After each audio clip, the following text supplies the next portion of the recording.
Hello guys and welcome back po sa Tarot Page Philippines. So, this video gawin natin ang weekly horoscope para po sa may mga sun, moon at rising sign na Scorpio. So kung bago po kayo, subscribe, like, and share. At kung hindi mo alam kung ano yung sun, moon at rising sign mo kasi importante siya, sa dulo po ng video may link po tayo para dito. Tandaan that the readings are for guidance purposes. Use your free will wisely. At kung gusto mo suporta ng channel para lumago, you can use the join button to support us monthly. At kung gusto niyo pong one-time support, pwede po yung thanks button sa baba. Scorpio, kamusta ka? So we have here number 35. Bingo! Education. Dude, sa dami na ng alam mo na ngayon, dami mong natutunan, sa dami na na-absorb mo, at na-observe mo sa paligid mo, time to take actions. Kasi knowledge is something, kumbaga, knowledge is your foundation eh. Pero, without the action, wala. Nabuburo lang yung nalalaman mo. Andun lang siya, nagsistay. So, the cards are actually advising na act on what you know na. Kumaga, andoon na make decisions. Kumaga sa naglalaro ng chess, di ba yung sa mga talagang competition, tumatakbo ni oras eh. So, kailangan na nating to make a decision. Na plano mo na, nakikita mo na yung mga next na mangyayari eh. Actions na lang kulang sa'yo. Doon na lang na parang kailangan mo na lang literal na gumalaw. Umalis ka sa kinakahigaan mo, umalis ka dyan sa kinakaupuan mo. At sabi nga, seize your destiny na. Pero ano ba yung nagkokross kasi sa'yo? So, number 1, bone collector. Dude, hindi mo kailangan lahat ng resources. Hindi mo kailangan lahat na, dapat meron muna akong ganito, dapat meron akong ganyan, dapat may ganito ko. Kasi wala, hindi magsisimula yan. Kumbaga, kung anong meron ka, dun ka mag-work. Bigyan ako ng example, ako na lang.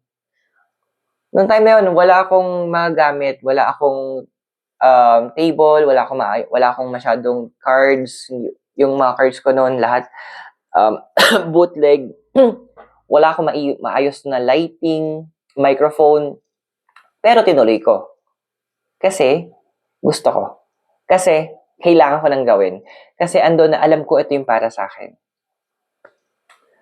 Till such time, naka-invest, nakabili ng mga kailangang gamit. Salamat sa supports nyo, sa mga suporta nyo. So, nako-continue ko yung ginagawa ko. Same thing with you. Taking the first step, minsan nakakatakot. Hindi nga minsan eh. Madalas nakakatakot. Kasi hindi natin alam kung ano mangyayari. Pero, paano mo malaman kung hindi mo susubukan?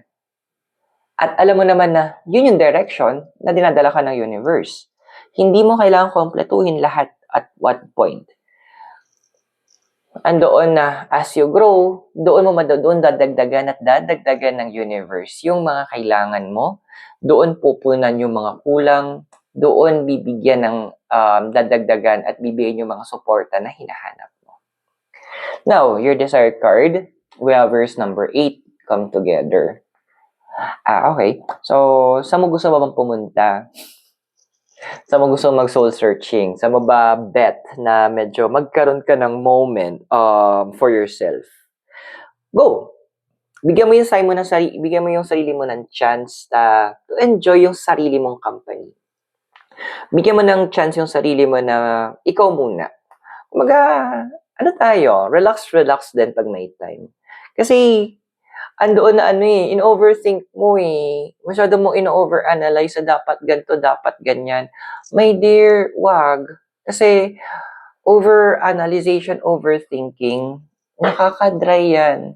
Yun yung pwedeng mag-cause ng negativity sa atin. Kasi, minsan may mga moments na hindi naman nako-control. Nafo-focus ka doon sa mga negative na aspects ng life. Sa mga negative ideas. So, bawas-bawasan natin yan, ha? Kasi, sa foundation mo, meron tayo dito, 47, Sacred Pool. Alam mo, nalimutan mo siguro Scorpio, no? Gusto ko ipapala ko lang sa'yo din. Na ang ruling planet mo sa astrology is Pluto. Si Pluto kasi, siya yung siya yung god of the underworld. Siya yung ibig sabihin niya transformation. Ibig sabihin niya changes, metamorphosis.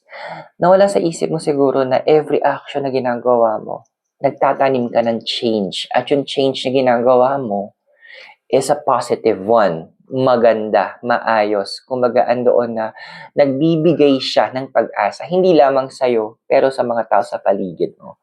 Pansin mo, di ba? Kapag nilagay mo yung puso mo sa isang bagay, nangyayari siya.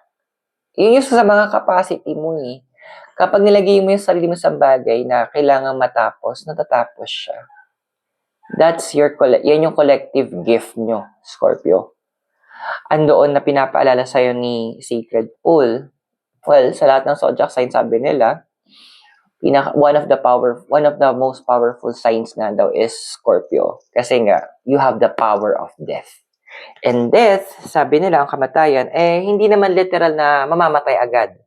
It may and it will mean na andoon na binibigyan ka ng chance ng universe to make the necessary changes or mag-apply ka ng mga changes doon sa life mo at doon sa mga nasa paligid mo. Kasi yun yung kailangan, yun yung importante eh. Yun yung tinatarget ni universe para sa'yo. Kung hindi, ay dahil, saan ka natatagpuan, di ba? So, gamitin mo yung capacity mong yan. Now, although in the past, we have here is number 43, details.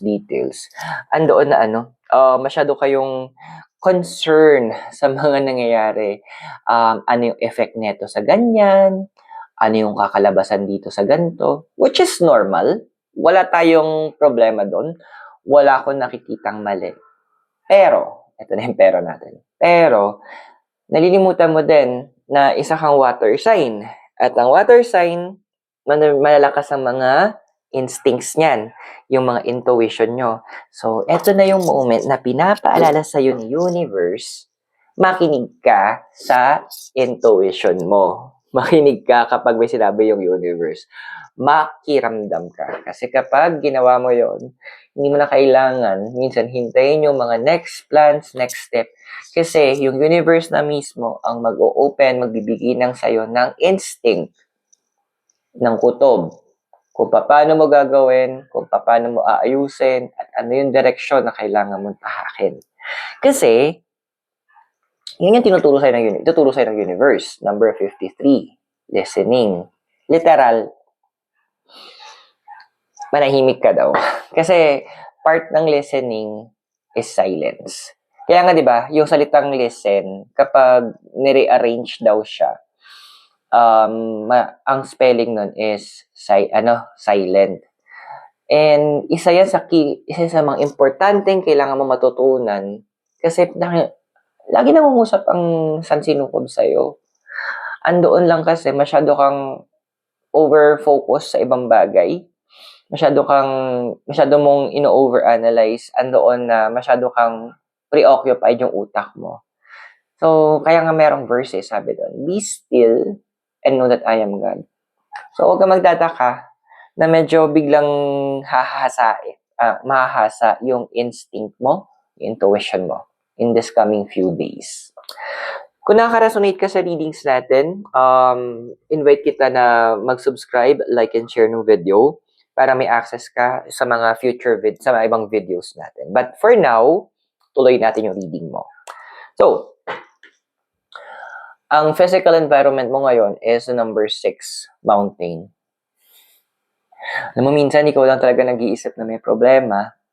Minsan ikaw lang yung nagbibigay ng nagbibigay ng explanation. Hindi kasi baka ganyan to. Baka kasi yung kaya ko naramdaman to kasi ganito, kasi ganyan. Minsan tayo lang talaga yon. Kasi nga, ino-overanalyze natin, binibigyan natin masyado ng explanation. Sabi nga ng isang doktor na TV host din, gusto ko sinabi niya, minsan, yung pinaka-simpleng explanation, yun talaga yung explanation. Minsan kung ano yung pinaka-mababaw na dahilan, yun talaga yung dahilan. Minsan kasi ginagawa natin complicated eh. let's go back to being basic. Let's go back doon sa pakikinig natin sa intuitions natin na ginaguide tayo along the way. Kasi, in your emotional environment, ito na siya ulit, number 4, spirit of place. Literal, alam mo yung mga tipo kasi yung iba na, kailangan mo nang pumunta ng gantong lugar para ma-experience ko yung power ng universe or makausap ko si God or para maramdaman ko yung guidance ng angel ko. Okay, wala nang masama doon. Kasi ako, from time to time, dito sa Baguio, pumupunta ako ng Bell Church. So, minsan doon ako nagme-meditate for a few minutes.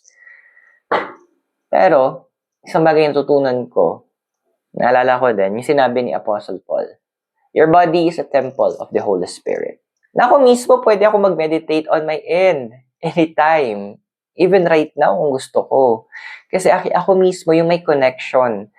Although the place, yes, it helps na makapag-focus tayo. Pero ako mismo, pwedeng on the spot, I can connect with the universe. I can connect with God. I can connect with my guardian angel. I can connect with my deity, with my kasama ng aking gabay. Ganun ka din. Hindi kasi tarot reader ka. No, walang pinagkaiba. Wala tayong pinagkaiba. Nung sinasabi naman ni Paul yun, hindi naman niya sinasabi, para sa mga apostol lang to, sa mga propeta, no? Plural, na lahat tayo. Generalize niya yun. Kasama ka doon. Now, your hopes and fears. Yun na nga, sa mga gustong pumunta, paulit-ulit tayo. Number 41, unexpected visitor. So, gusto mo muna parang wala, iba sa inyo na parang, wait nga muna, ayoko munang may biglang susulpot. Magpapaka-busy ako, may mga kailangan akong ayusin. Well, bigyan kita ng tip. Yung pagkakaalala ko, maglagay ka ng wales, tapos isabit mo sa likod ng pintuan ng nakababa para wala mo nang bisita. Which is yun yung ginagawa ko sa pintuan ko. Kaya napaka-bihira ako magkaroon ng bisita. So, may oras ako para sa sarili ko. So, ganun din. Or this is actually, some of you are planning na medyo magkaroon ng time for themselves. Gawin mo, wala namang masama. Kasi, may iniisip mo, kasi may mga gagastosan ako, may kailangan tapusin. Dahil, action, yun yung sinasabi sa'yo ng unang card sa'yo. Take the actions na. Do the actions. Kasi alam mo na yung gagawin Yun ang kailangan mo na lang gumalaw-galaw talaga. Kasi in the future, we have here, para sa'yo, 42, wide open. Dude, mag-hyper-focus ka sa isang bagong learning, sa isang bagong task, o iba sa inyo sa bagong posisyon, basta may bagong isang specific na skill na magiging focal point nyo in the next few weeks, na ima-master nyo, andoon na i-indulge nyo yung sarili nyo doon. Kumbaga, andoon na gagawin nyo yung sarili nyo as a subject matter expert ng bagay na yun. Kasi, you will become a leader in that essence. Kaya kailangan mo na mag-take ng actions. So, I hope nakatulong yung readings. Those are for guidance purposes. Use your free will wisely. At kung bago ka, subscribe, like, and share. So, maraming salamat. God bless, Namaste, Hare Krishna, and blessed be. And hope magkita tayo very soon. Mula po ito sa Baguio. Bye for now.